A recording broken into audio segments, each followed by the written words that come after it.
Hola amigos, bien ok.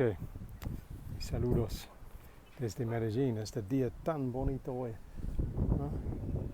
Mucho sol. Entonces, hoy es día 100, day 100. Qué bien, ¿no? Entonces, hoy quiero decir cortico, algo técnico, truco, para ayudarnos para ampliar nuestro vocabulario. Es el tema de hoy. So here we go today on this beautiful day here in Medellin, very sunny, marvellous. Day 100 in our process.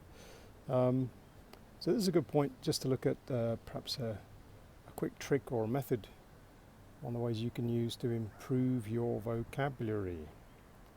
Widen it a bit, amplify it, give you some new and different words and a feeling of more control over these words, ways you can do it. And one of the good ways in English particularly, there's a very popular game over there, Crosswords, crucigramos, excelente.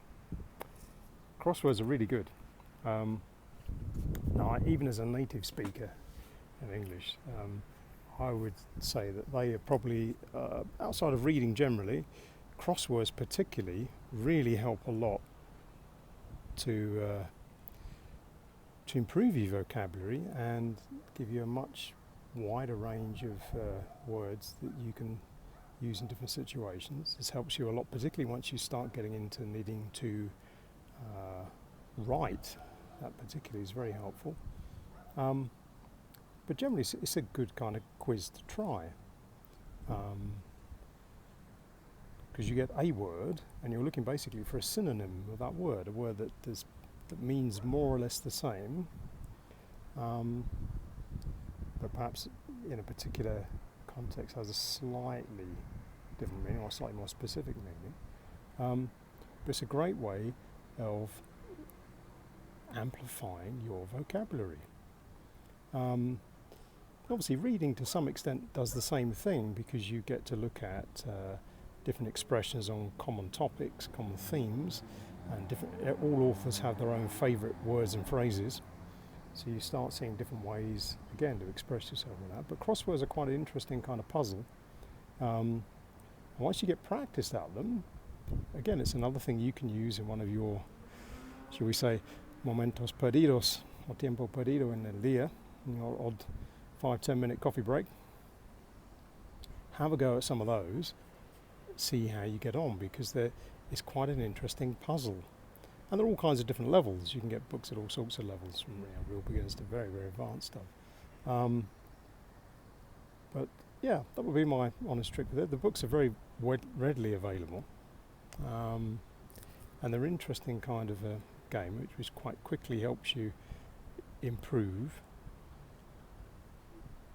the bank of words you have to help you through particular situations. So that's my thing for today, because I think where we are with it now, let's say we're 100 days in, so we're pretty well advanced on perhaps topics that we find more useful in our day-to-day lives, whether it's our job or some of the more common situations we come across. We've got some good strategies now to help us practice and improve in those particular situations. Hopefully as well now we're starting to make use of things like podcasts or other video material to give us lots of new things to listen to help us improve our vocabulary. And again, also with our reading, and particularly our reading aloud, we're getting more practice in the use of our voice, control of the voice. We should be happier now with how we sound. Maybe you've done a couple of recordings so we know this is our voice, different ways we can express things. So really now it's about looking at perhaps more useful words we could use in different situations. Maybe go back again, look at, okay, so this is how we normally say this, but perhaps we could say it this way as well. So add some new words into some of our practice dialogues, just to widen that out slightly. And then eventually, it's just, it's repetition really. It's more and more practice in different situations, and eventually we start finding our own voice in the new language, which is really those words and phrases that we like to use, that seem to fit us very well. And then we're looking to put that more use in as many situations as we can, either live or in some cases perhaps we might have to imagine them to start with as we're preparing. And things like crosswords and those type of puzzles is another way of us attacking this problem of looking for new vocabulary and ways we can use it, because really the wider variety of tools we use, whether that's like flashcards, podcasts, reading aloud, quizzes, crosswords, things like this, the more different tools we have to stretch our mind a bit and get it to think about the new language, the less likely we are we're going to get bored. One or other of these on a given day will be the thing we find interesting. And that's really the thing, find different ways of really repeating similar material, but we're doing it in a different way. We're playing like a different game this time to what we did yesterday, so it's a little bit fresher.